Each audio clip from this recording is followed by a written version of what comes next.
চালাকের গলায় দড়ি, আহা মরি মরি মরি, অল্প বিদ্যা ভয়ঙ্করী, আহা মরি মরি মরি। আরে অতি চালাকের গলায় দড়ি, অল্প বিদ্যা ভয়ঙ্করী, নিজে ভাবে জ্ঞানী বুড়ো, অন্যরা খোকা।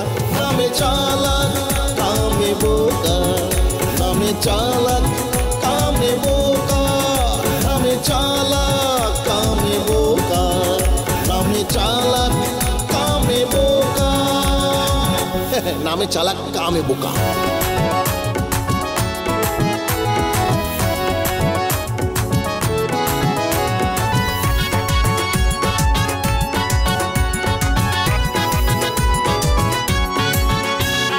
চালাক চরের এই সকল বোকারাম, বোকা কর্মকাণ্ডই তাদের ব্যারাম।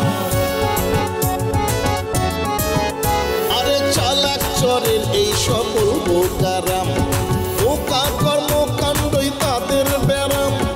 এই ব্যারামেই আরাম হারাম পরিণাম ধোকা, এই ব্যারামেই আরাম হারাম পরিণাম ধোকা।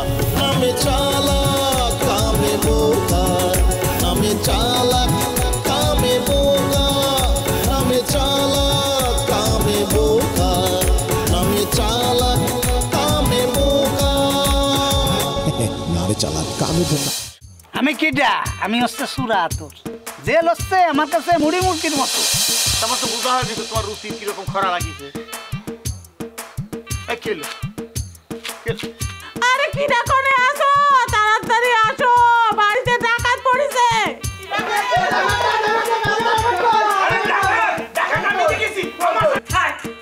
আকার পরিষ্কার করা লাগবে, আমার হয়ে গেছে। তেজ দেহি চাও। আমার রক্তি লাগছে ভাই, আমি পাঁচটাচ্ছি না। কি হয়েছে? আমি পাঁচটাচ্ছি না, বাড়ি যেতে হবে ভাই। এরকম নিষ্ঠুর লোকের কাছে আপনারা মেয়ে বিয়ে দিয়েছিলেন কিসের জন্য? এই সর্বনাশটা তো ঘটক বিটা করেছে। ওই সারা তো কোনো খোঁজ খবর দেখতেছি না।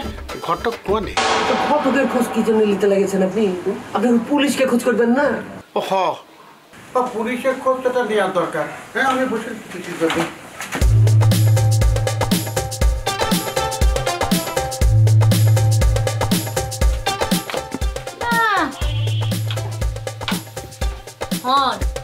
সবসময় খাইলে পেট পুইটে এরকম হেলদি ফুড খাবি, মনস নাই?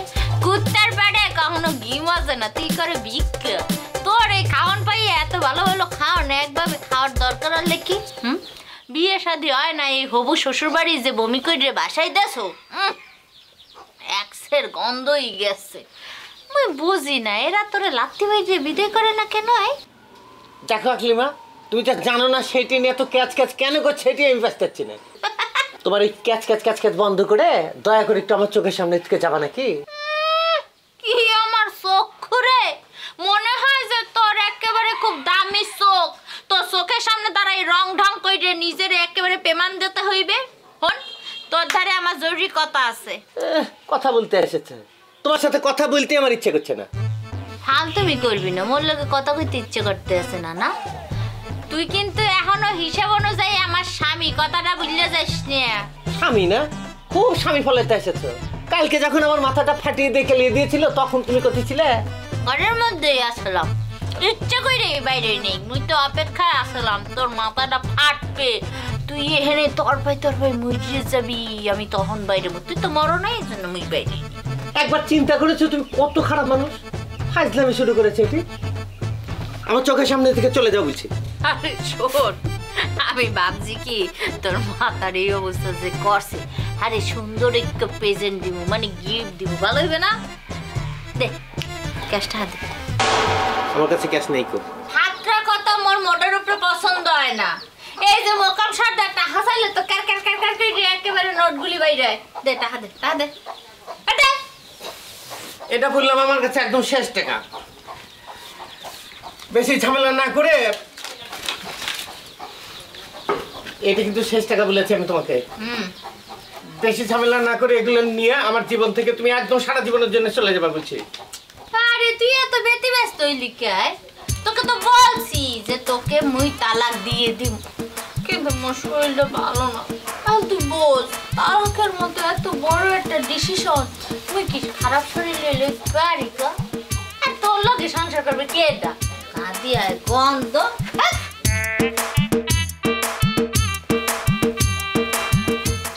1000 টাকার নোট এখানে থাকার কথা গেল কোন মানুষ তো বলে আসেনি এলাকায়।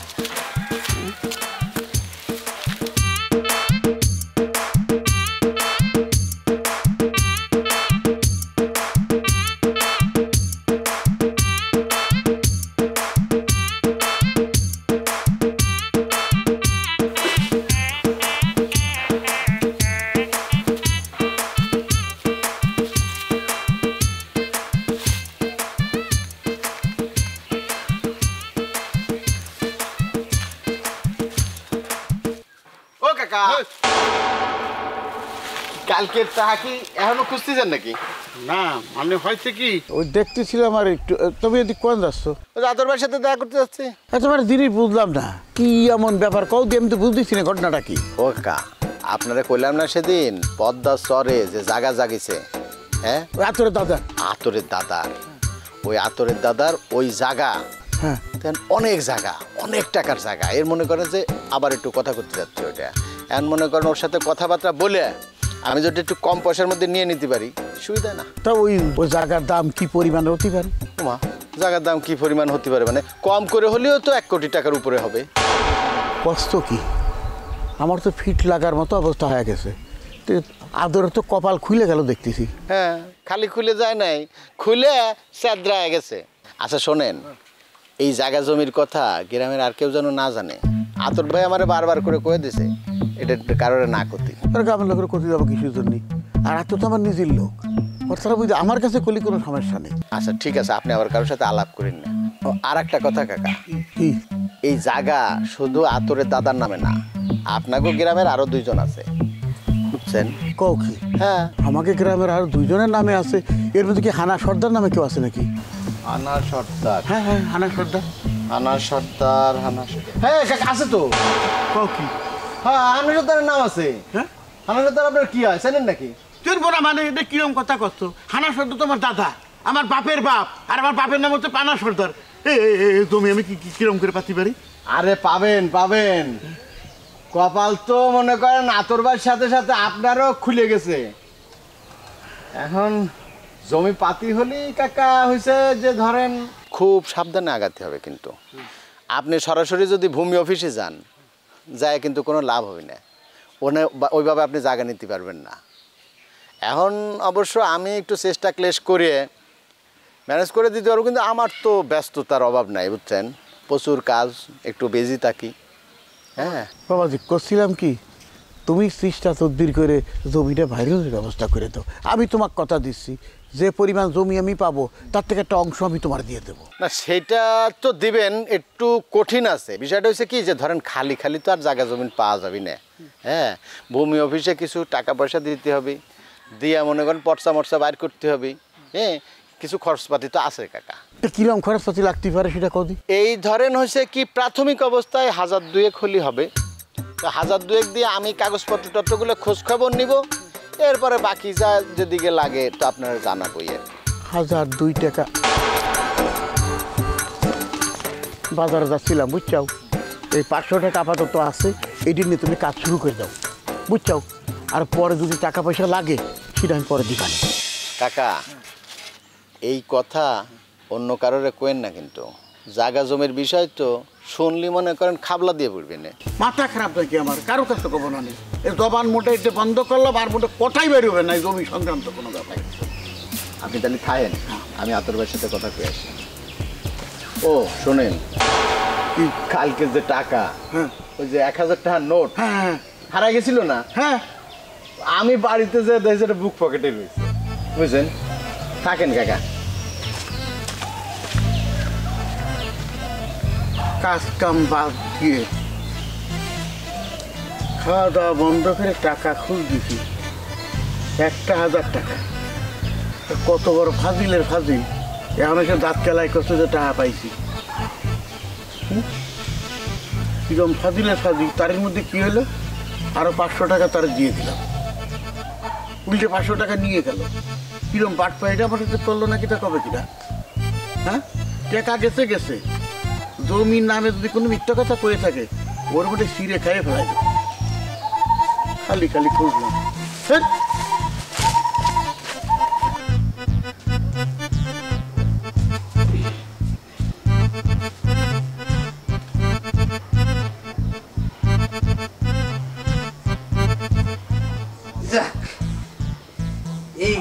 তো না ভালো হয়ে গেল।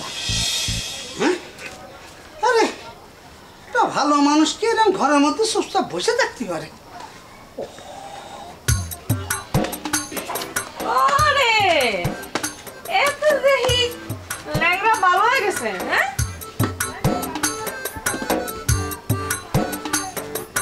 কি হয়েছে? তুমি আমার দিকে এমন করে তাকায় আছো কিসের জন্য? জীবনে মনে দেখো নাই?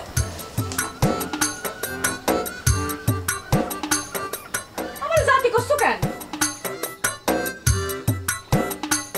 আরে এরকম করতেছো কিসের জন্য? বসো, গরম গরম খাইয়ে নাও। ওরে ন্যাংরা, বুঝতে পারিছি যে তুমি ভালো হয়ে গেছো। আমার আর খাওয়ান নিয়ে চিন্তা করতে হবে না তোমার জন্য। হীরা, হীরা দ্রুত এখান থেকে কাটিয়ে পড়ো এখান থেকে। এই কিসের জন্য যাব? তোমার খাওয়া হবি তারপর যাব। মনে হচ্ছে তোমার বাড়িতে একেবারে চলে এসেছি।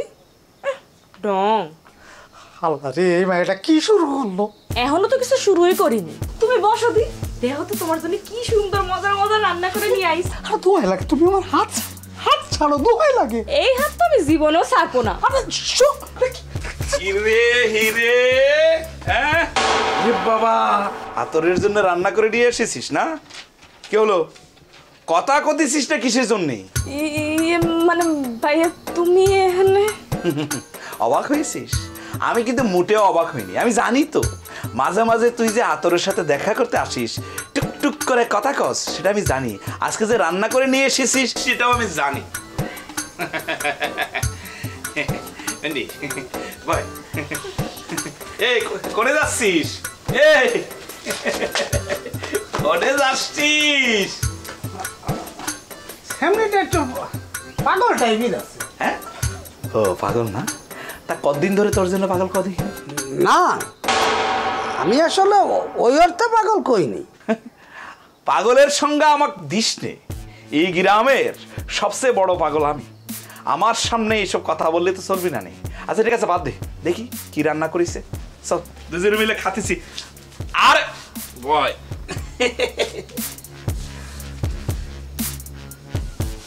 দেখিনি পাগল না? কি ভাবিছিস আমি কিছু বুঝতেছি না?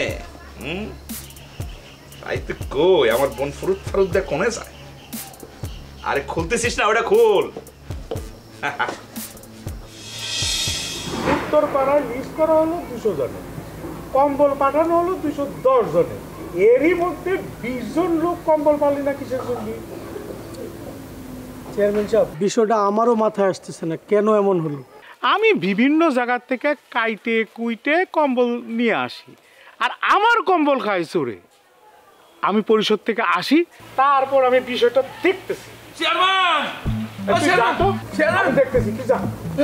চেয়ারম্যান, আমার সব লুট হয়ে গেল, তুই আমার উদ্ধার করো। আরে সব লুট হয়ে গেল বলতেছো কি? এই দিনে দুপুরে তোমার বাড়িতে কিডা লুট করতেছে? তোমার কাছের লোক কালাম। কালাম? তা কালাম তোমার কি লুট করতেছে? সে তো রীতিমতো আমার দোকানে হামলা করেছে। এত করে মনে হচ্ছে আমার ঘর বাড়ি সব আগুন দিয়ে পুড়ে ফেলেছে। বলতেছো কি তুমি? দাঁড়াও, আমি ওর একটু ফোন দেই। আরে ফোন দিয়ে কি করবা? আমার বাড়িতে এইখানে, আমার সঙ্গে চলো, তুমি ওখানে বসেই বিচারটা করে ফেলবা। আহা দর্জি, এত অস্থির হইও না, আমাকে বিষয়টা দেখতে দাও। আমি কালাম রে পাই, ওকে জিজ্ঞেস করি। দেখো, এটা কোনো কথা হইলো? সে তো এখন রীতিমতো লুটপাটে ব্যস্ত আছে, সে কি তোমার ফোন ধরবে না? তুমি আমার সঙ্গে চলো, এই হাতে হাতে বিচারটা করে ফেলবে না। আহা দর্জি, এত অস্থির হইও না, আমাকে বিষয়টা দেখতে দাও। আমি কালাম রে পাই, ওকে জিজ্ঞেস করি। এই থামো থামো, কল ধরছে। এ কালাম, তুই কই? মাদারপুর হাটে। মাদারপুর হাটে? কালাম মাদারপুর হাটে, আর তুমি করছো তোমার বাড়ি লুট করতেছে। মাদারপুর হাটে কইলো, আর তুমি এটা বিশ্বাস করলে? সে তো হাটের মধ্যে, তার কথা ঠিক মতো বুঝতেছি না। দর্জি, তুমি বাড়ি যাও, বাড়ি যাও। এটা তোমার কেমন বিচার হইলো? আমার ঘর বাড়ি লুটপাট হচ্ছে, আর তুমি আমার বাড়ি যেতে বলছো। কারণ তোমার নিজের লোক বলে তুমি আমার এই বিচার করতে করলে তুমি? দর্জি, তুমি অনেক কথা বাড়ায় ফেলছো, তোমার মাথা ঠিক নাই। যাও, তুমি বাড়ি যাও। আমার মাথা ঠিক নেই? এটা তোমার কিটা বললো? ওরে আল্লাহ, আমি কিসের মধ্যে বললাম? আরে তুমি তো মাত্র আমার অভিযোগ দিলে, আমি অভিযোগটা যাচাই বাছাই করব, চিন্তা ভাবনা করব, তারপর 2 সদস্য বিশিষ্ট একটা কমিটি করব। সেই কমিটি যাচাই বাছাই করে যে রিপোর্ট দেয় সেইটার উপর বিচার হবে, তাই না? হ্যাঁ, তুমি যাও তো দর্জি। আরে তোমার এই 2 সদস্য লোক কবে বিচার করবে? আর এদিকে তো আমার বাড়িঘর সব লুটপাট হয়ে যাচ্ছে। বুঝতে পারছি তোমার দিয়ে আমার বিচার হবে না। আমিও ওই উপজেলা চেয়ারম্যানের কাছে যাচ্ছি বিচার দিদি, মনে রেখো। উপজেলা চেয়ারম্যানের কাছে যাবা? তা যাও না কেন? তুমি আর তোমার সাওয়াল মিলি এই ক্যারামটার মধ্যে যা করতেছো, পরিণাম কিন্তু ভালো হবে না। মাথার মাথা দেখো কেমনটা লাগে। ঠিক আছে, আমিও দেখতেছি।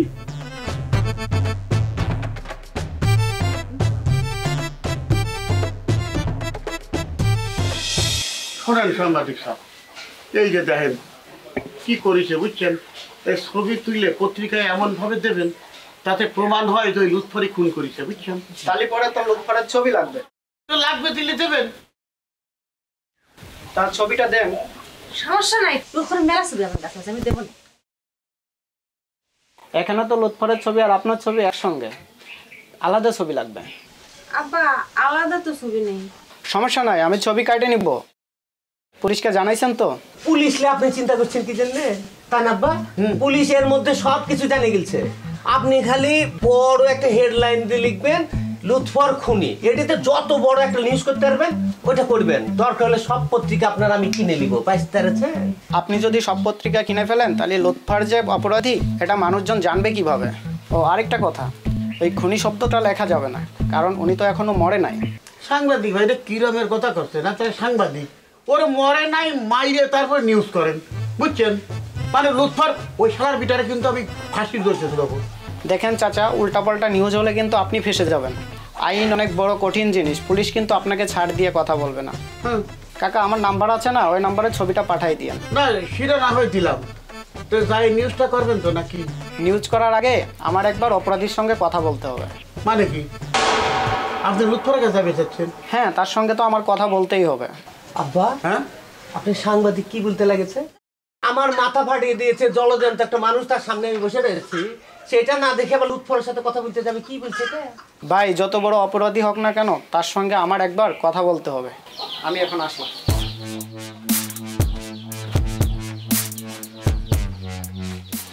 আব্বা, সাংবাদিক কি বললেন তো ফাঁস করলাম না। আমি বুঝতে পারি। কি বুঝেছে? পাতি ও টাকা খাবি, ওই যে লুৎফরকে বাড়ি যেয়ে যদি ওরা টাকা দেয় তাহলে আমাকে আমি নিউজটা করবি না। কি বলছেন স্যার? আমরা টাকা দিচ্ছি না কেন? আমি দিচ্ছি আপনাকে। আব্বা, আপাতত এটা আছে, ক্লিয়ার হবে না। ওকে ধরেন না, আপনি ধরেন, চলে যাচ্ছে তো। আপনি সাংবাদিককে ধরেন, হচ্ছে চলে যাচ্ছে লুৎফরের কাছে। তা তো ধরবই। আরে পুলিশের যে ভেজাল, এই পুলিশের সাথে পারতেছিলেন, আমি পুলিশের খবরটাকে দেখে নিই ভালো করে। কি আব্বা?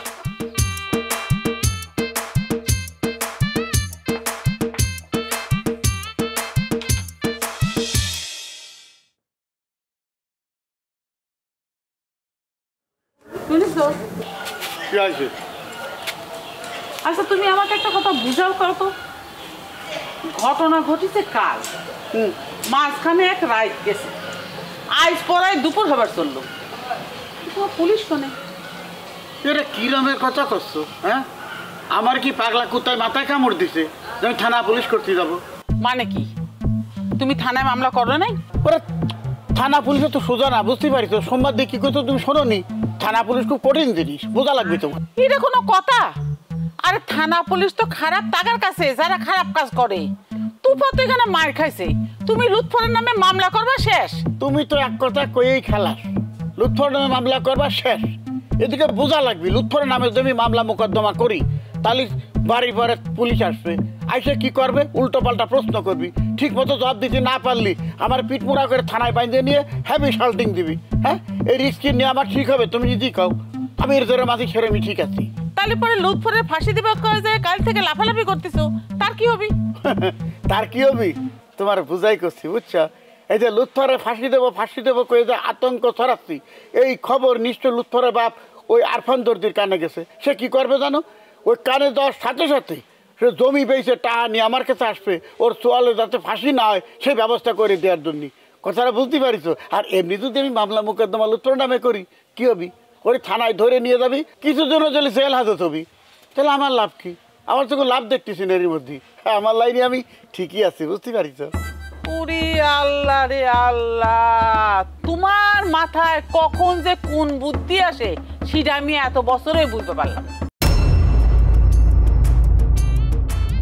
আমাদের বাড়ির লোকজন যাওয়ার কালে কি মোট ধারে দৃষ্টি দিয়ে গেছে যে অমুকে অমুক জায়গায় গেছে? আচ্ছা, কারোর খবর আপনার ক লাগবে না, খালি কোন সে কোনে। সে আবার কি করবি, আবার চেয়ারম্যানের কাছ থেকে নাম্বার নিচ্ছে, তার কাছে যাচ্ছে। আমার মনে হয় নিশ্চয়ই কোনো ষড়যন্ত্র করতেছে তাই মধ্যে। আমি কি মরে গেছি যে তুই ফারুক দর্জির কাছে মামলা দিয়ে দিবি? মামা তুমি বললে আমি কার সাথে কথা করছি? শরীরে ব্যথার জন্য তুই ঘুম থেকে উঠতে পারিস নি? তুই কি রাতের বেলা চুলির কাম শুরু করেছিস? বুঝলাম না চাচা, এসব কি ধরনের কথা করছেন?